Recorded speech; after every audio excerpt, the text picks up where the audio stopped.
Olá, seja muito bem-vindo à nossa segunda aula aqui do curso Santo Anjo do Senhor. E eu não vou cansar de dizer, que é uma alegria ter você aqui comigo, aprendendo junto, crescendo nesse conhecimento a respeito dos Santos Anjos. E eu tenho uma certeza absoluta que ao longo dessa jornada nós vamos construir juntos uma verdadeira e sólida relação com o nosso Santo Anjo da Guarda, certo?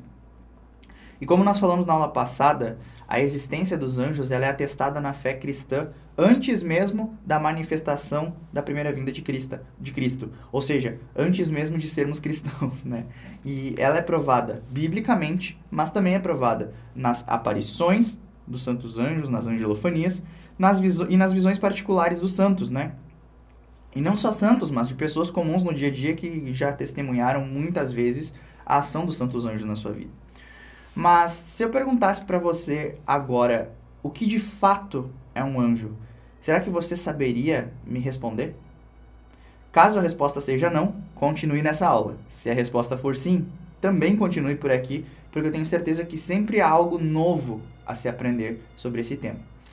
Então, a primeira coisa que eu vou te dizer provavelmente vai mudar alguns conceitos que você aprendeu desde sempre. Mas isso faz parte do aprofundamento do conhecimento e do aprofundamento de um conteúdo. Nós precisamos compreender que nem todo anjo é um anjo. E eu não estou falando aqui dos demônios. Eu estou falando exatamente isso que você ouviu. Nem todo anjo é um anjo. Por quê? Porque anjo, quando se refere a um ser espiritual, é o mesmo que dizer que, por exemplo, o Ítalo Marcilli é um médico, psiquiatra, ou que o Silvio Santos é um apresentador de televisão. Ou seja, anjo é um ofício, não uma natureza. A palavra anjo, derivada, por exemplo, do latim, que é angelus, significa enviado, mensageiro, E dando um spoiler da próxima aula, também designa um coro celeste na hierarquia dos anjos. Olha só. Então, se você acha que eu estou aqui falando alguma heresia, depois de ter dito para você que nem todo anjo é um anjo, deixa eu te dizer, por exemplo, o que São Gregório Magno, há muitos séculos atrás, falou. Ele disse, em uma das suas homilias, que a palavra anjo é um nome de ofício, não de natureza. Porque aqueles santos espíritos da pátria celeste são sempre espíritos, mas nem sempre podem ser chamados de anjos, porque são anjos quando por eles é anunciado alguma coisa, ou seja, quando ele cumpre a sua missão de mensageiro, de núncio, de enviado. Portanto, os anjos são aqueles que são designados a serem mensageiros de Deus e que estão cumprindo seu ofício e a sua missão de ajudar o ser humano a chegar à salvação. Mas, afinal, o que são esses seres espirituais e qual a definição que nós podemos dar a eles? Eu gosto muito de um livro chamado Dios y su obra, em português, Deus e sua obra, do padre e teólogo Antônio Royo Marim. E ele define os anjos como certas substâncias criadas, completas e também subsistentes, de grande inteligência e de poder infinitamente superior aos dos homens. Isso quer dizer o quê? Que os anjos são reais, que eles são pessoas e que possuem uma personalidade e são plenamente capazes de atos de inteligência e de vontade. Então, eles não são, de nenhuma forma, seres abstratos ou personificações de alguma coisa, metáforas de alguma coisa. Os anjos são pessoas. E quando nós falamos são pessoas, muitas pessoas podem crer que há uma contradição, Porque como é que eu vou dizer que um anjo é uma pessoa e ao mesmo tempo eu digo que ele não é um ser humano? Porque nós precisamos entender o conceito filosófico de pessoas, tá? Então, acontece que na filosofia se é definido como pessoa todo aquele ser que possui capacidade intelectiva e que possui vontade. Ou seja, nós podemos dizer que existem pessoas humanas, que somos nós, pessoas divinas, que é a Santíssima Trindade, Deus Pai, Filho e Espírito Santo, e pessoas angélicas, né, seres espirituais, cuja missão é auxiliar o homem na salvação. Outro ponto que ali o Padre Roio Marinho falou é que os anjos são completos e subsistentes. O que isso quer dizer? Significa que eles existem em si mesmos e são puramente espirituais, porque eles não têm matéria como seres corpóreos, né? Então, é por isso que nós podemos dizer que os anjos são mais semelhantes a Deus do que nós, porque além de alma espiritual, nós temos corpo, tá? Então, nós, como os anjos, justamente por conta da espiritualidade da alma, somos superiores aos outros animais, né? Como a gente falou na aula passada. Então, só os anjos e os homens têm uma natureza apta a ser elevada, digamos assim, e glorificada no céu, com a visão beatífica de Deus. Nenhum outro ser que não tenha espírito pode contemplar Deus face a face, certo?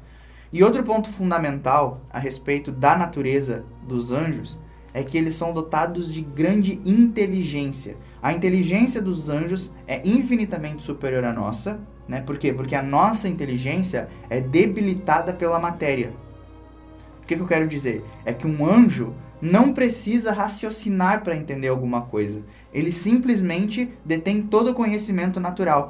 Por exemplo, enquanto eu e você precisamos fazer um cálculo matemático para chegar à resposta de uma fração ou de uma expressão ou de uma fórmula, né, para chegar numa resposta exata, aquilo já é pleno conhecimento do anjo.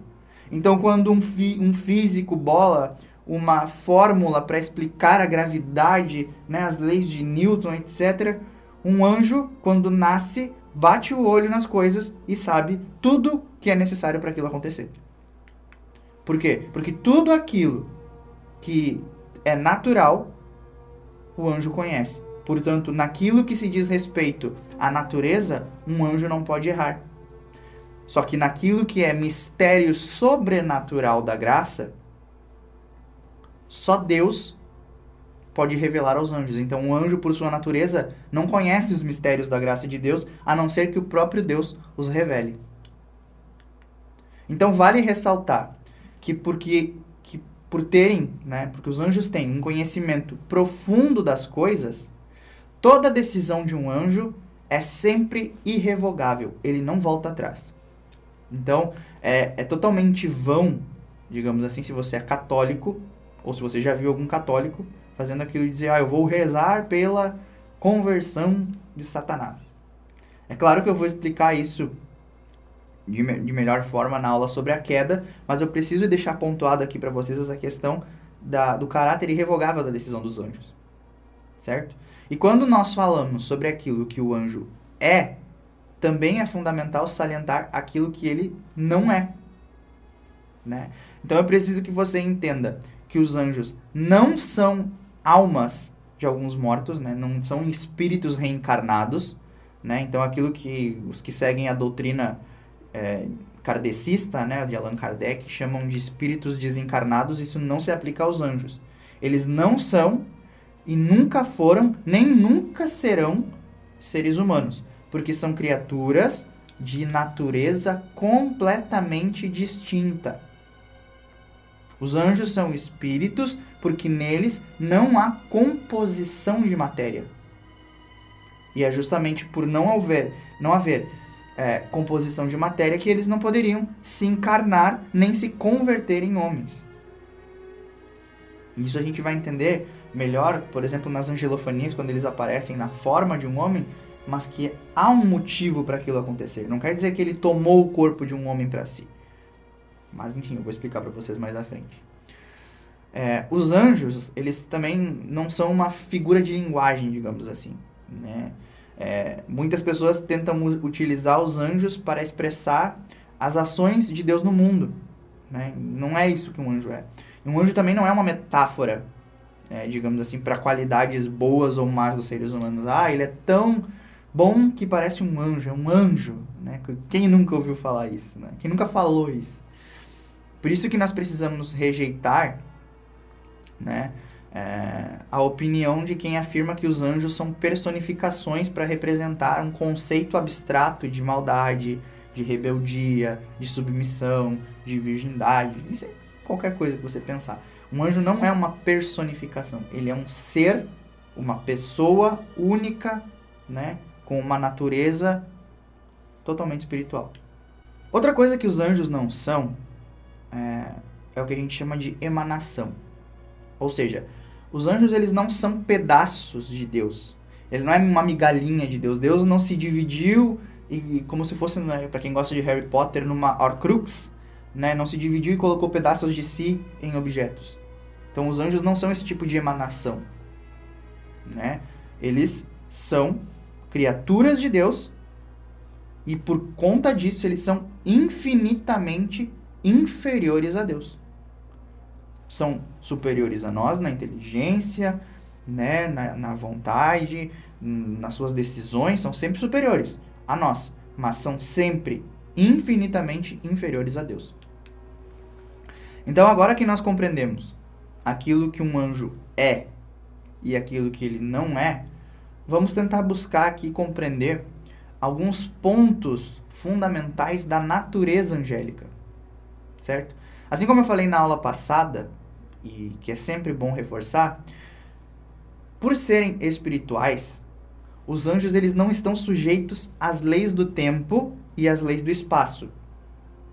Ou seja, é muito mais fácil para nós concordar com a tese com essa tese do que com a nossa imaginação. Ou seja, racionalmente eu consigo entender essa diferença entre os anjos e nós a respeito das leis do tempo. Enquanto a minha imaginação, por ela estar corrompida por algumas questões, eu não consigo ver isso, porque é muito simples você ver como que essa confusão existe, né? Quantas pessoas, como eu falei na aula passada, se perguntam se os anjos são onipresentes, porque estão aqui e ali ao mesmo tempo, né? Então, nossa forma de pensar nos diz que um espírito, pela própria definição da sua natureza, não tem na composição dele nada que se possa relacionar com o espaço, porque não há um corpo físico, enquanto a nossa imaginação nos leva a pensar de outra forma. Entende?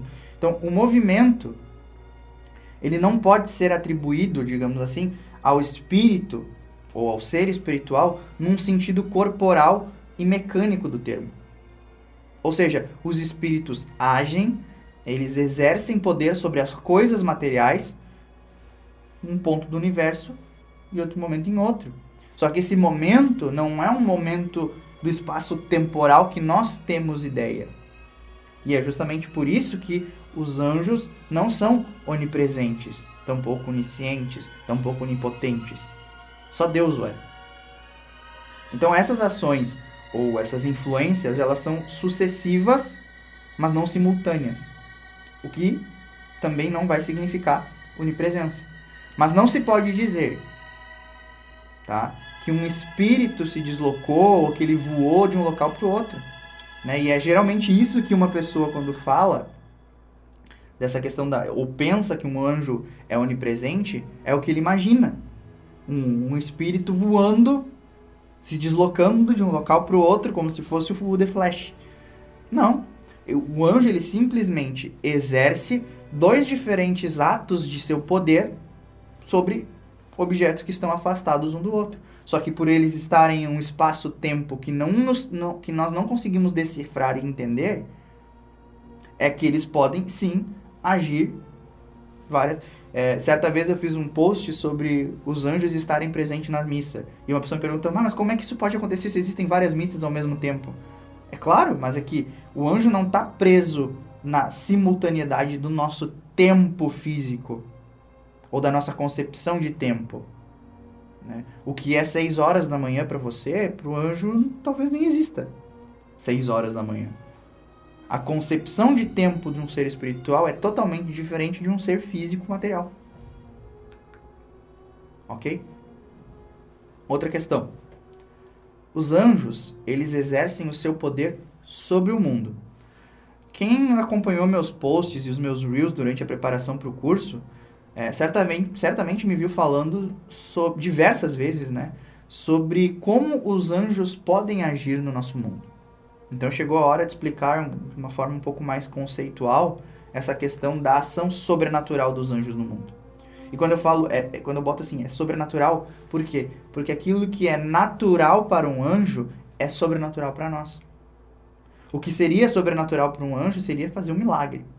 Por quê? Mas eu vou explicar antes como chega lá. Porque, assim, olha só. O poder, né, da vontade dos anjos não é apenas imanente, né, mas ele também é executivo, ou seja, ele executa as coisas. E essa vontade dos anjos pode mudar as coisas do universo material, seja por um contato direto ou por alguma influência, né? Os espíritos, eles podem fazer maravilhas e prodígios usando das forças da natureza. Mas, por exemplo, não se pode dizer que eles saberiam fazer milagres. E milagre aqui no sentido próprio do termo. Como, por exemplo, ressuscitar um morto, criar algo do nada, né? Uma pessoa perdeu um olho, aí um anjo vai lá e toca e cria um olho do nada. Não. Isso para se fazer isso requer poder divino. E somente Deus tem esse poder. Ok? Então, é preciso que fique claro para vocês que um anjo ele pode agir na força da natureza, por ele conhecer plenamente tudo aquilo que é natural, né? Você vê, por exemplo, um livro, tá? Pega o livro. O livro, ele é composto de várias coisas. O papel, ele é composto de várias substâncias, etc. O anjo, ele olha o livro, ele sabe toda a substância do papel, da impressão, tudo ele sabe. Então, ele pode agir naquilo. Se ele quiser pegar esse livro e jogar para cima agora, para mim vai ser algo sobrenatural, mas para ele é normal. Porque ele tem o poder de agir sobre a natureza, sobre a força gravitacional, sobre as leis físicas, porque ele tem um pleno conhecimento natural de tudo. Beleza? Aí, você vai se perguntar, tu tá falando aí do que ele pode fazer ou não fazer, mas e as angelofanias? Angelofania, como a gente já falou algumas vezes, é a aparição de anjos ou de espíritos. E elas podem ser explicadas pelo poder que eles possuem, né, de agir sobre a nossa percepção sensível.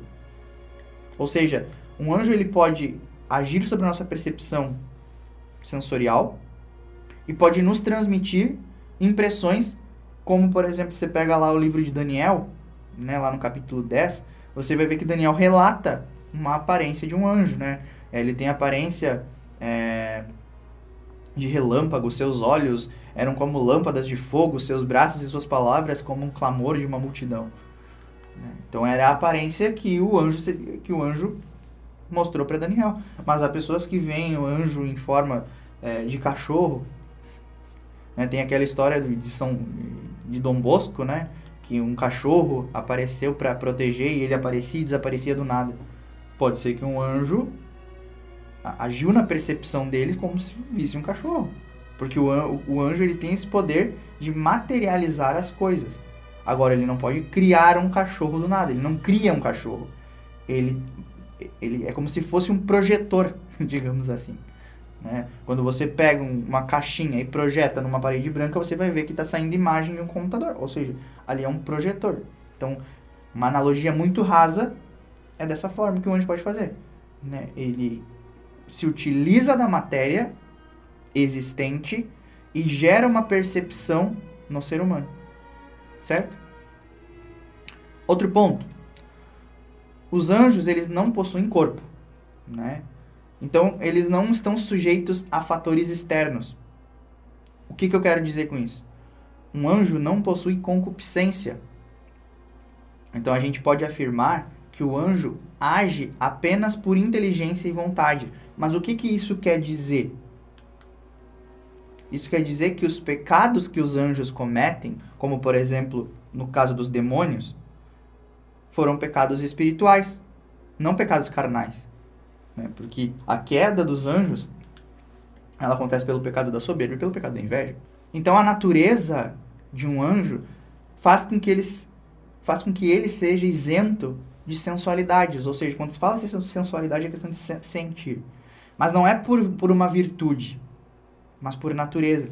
Por isso que no Tratado da Castidade, Santo Afonso e Maria de Ligório, ele fala que uma pessoa, um homem casto, ele se torna mais virtuoso ou ainda acima, né, dos anjos, porque ele se torna puro por virtude. Enquanto um anjo, ele é puro pela natureza dele. Ele não fez um esforço, ele não fez um sacrifício para ser puro, ele é puro por natureza. Então, se existe um pecado nos anjos, jamais, ainda que da mais leve escala, jamais será um pecado sensual. Ok? E como eu falei bem no início da aula, a decisão de um anjo é sempre irrevogável. Ele não volta atrás no que ele decide. Por exemplo, se você, aí na sua casa, assistindo esse curso, se diz católico hoje e afirma que morrerá católico, é uma decisão resoluta que você tem. Mas nada impede, nesse mundo, porque você é um ser material, de que algo aconteça na sua vida, um trauma, alguma coisa que você mude de ideia. E essa sua ideia acabe caindo por terra, essa sua vontade caia por terra. Por quê? Porque todo ser humano possui uma vontade, ainda que resoluta, mas ainda também volátil. Por conta de ser material e estar em constante desenvolvimento. Ou involução, né? Isso vai de cada um. Então, os seres humanos, eles não têm plena certeza na hora de medir suas escolhas. Por isso que muitas vezes a gente fala que a gente, fiz tal coisa metendo os pés pelas mãos. Ok? Então, um anjo, antes de decidir, diferentemente de nós, eles possuem pleno conhecimento natural das coisas, como já falei várias vezes. Então, ele sabe o que vai acontecer se ele tomar tal decisão. Ele tem plena certeza do que vai acontecer. Por quê? Porque um anjo, ao se ver tentado, ou enfim, eles veem todos os aspectos e todas as consequências. Aí eles tomam a decisão. Por isso que não existe uma força inferior capaz de agir sob a influência de impressões mais movediças dos anjos e que podem acabar desviando a sua razão, que já foi advertida. Então, a vontade do anjo é exclusivamente espiritual, ligada à sua primeira decisão. A decisão que o anjo tomou vai ser aquela para todo sempre. Não há hipótese que um anjo, depois de tomar uma decisão, volte atrás. Né? Por isso que Satanás continua sendo Satanás e não volta a ser Lúcifer. Entendeu? Então, a grande diferença entre a inteligência angélica para a inteligência humana é que o homem precisa aprender desde os primeiros meses da sua vida a caminhar, depois engatinhar, a comer, a engatinhar, depois para caminhar. Depois ele começa a ter percepção das coisas, vai para a escola, faz faculdade, vira um profissional, tal. Enquanto o anjo, ele sabe de todas as coisas naturais desde o momento da sua criação. O anjo não passa por um desenvolvimento intelectual. Ele nasce, né, ele é criado já inteligentíssimo. Então o anjo ele não precisou aprender, exceto nas coisas que são escondidas deles por Deus, né? Então, digamos assim, em termos de ciências naturais, os anjos não erram. Em termos de ciências sobrenaturais, que é aquilo que é revelado por Deus, eles não têm conhecimento, a não ser que Deus os revele, como eu falei anteriormente. Beleza? E já no que tange a respeito da ação dos anjos nos homens, duas coisas são fundamentais para que a gente possa compreender. A primeira delas é que os anjos podem influenciar os homens com sugestões de pensamento. Quando se trata de uma ação angélica propriamente dita, e não da demoníaca, a gente chama essas sugestões de iluminações. Com a ação demoníaca, nós podemos chamar de pensamento intrusivo, né? Ou alguma coisa que nos leve a pensar aquilo que a gente não é acostumado a pensar. Então, quando a gente fala aqui de iluminações, nós estamos falando de um anjo que nos ilumina com coisas que não estavam no nosso cotidiano. Quantas pessoas já falaram, elas dizem, hoje senti uma voz na minha cabeça, né? Eu ouvi uma voz que me disse para não pegar aquele ônibus e aquele ônibus foi assaltado. Geralmente isso é uma iluminação. Ou uma oração por alguém, o anjo ele está perto de nós e pode fazer esse tipo de iluminação. Só que isso não significa dizer que um anjo pode agir na vontade dos homens. Por exemplo, nesse caso do ônibus que eu falei. A pessoa poderia sentir, ouvi, senti aqui que eu não deveria pegar esse ônibus, mas ainda assim eu vou pegar porque eu tô atrasado. E aí vai lá e é assaltado junto. Né? Então, significa o quê? Que o anjo ele não pode agir na vontade do homem. Ou seja, aquela pessoa tomou sua decisão por si mesma. Então, o anjo ele não tem acesso aos pensamentos e ele, menos ainda, pode agir por nós. E como eu falei, a segunda coisa a respeito da ação dos anjos conosco é a completa ignorância dos anjos a respeito do nosso futuro e ignorância também dos nossos pensamentos. Ou seja, os meus atos livres e futuros, como criatura racional, não são objeto de conhecimento para nenhuma outra criatura. Somente Deus sabe o que eu penso, o que eu faço e o que eu estou tendendo a fazer. Porque Deus é onisciente, né? Deus é onipresente. Deus é Deus. Deus é o Criador, os anjos são criaturas. Por mais que eles sejam inteligentes, eles não podem ter acesso aos nossos pensamentos, a não ser que nós os revelemos. Então, pelas mesmas razões que tornam impossível um espírito agir diretamente sobre a vontade de uma criatura racional, os desejos que estão aqui no meu coração, ou um pensamento, né, até mesmo entre os anjos, né, o pensamento de um espírito é oculto aos outros espíritos. Ao menos que, prestem atenção, livremente aquele que tem esse desejo ou pensamento revele. Aí você fala, eu estou aqui pensando, fazendo uma oração mental e quero ter uma oração mental para o meu anjo da guarda. Bom, Deus vai permitir que aquele anjo ouça. Mas é uma permissão de Deus, não uma natureza dele. Por quê? Porque eu estou dando livre acesso. Compreende? Então, é fundamental que nós tenhamos essa ideia, esse conhecimento a respeito das coisas, para que a gente não caia em confusão, ou às vezes de atribuir más ações ao diabo, ou às vezes de achar que tudo são os anjos, ou que um anjo te levou a agir de tal forma. Não, você tem iluminações, mas quem decide agir sempre é você. Sempre é você, né?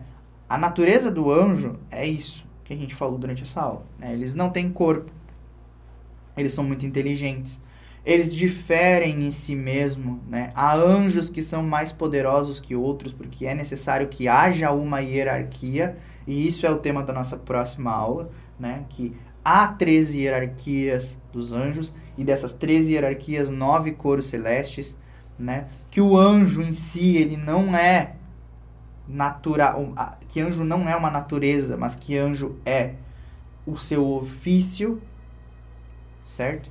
E que os anjos, eles estão presentes no meio de nós, mas de uma forma espiritual, no mundo espiritual, certo?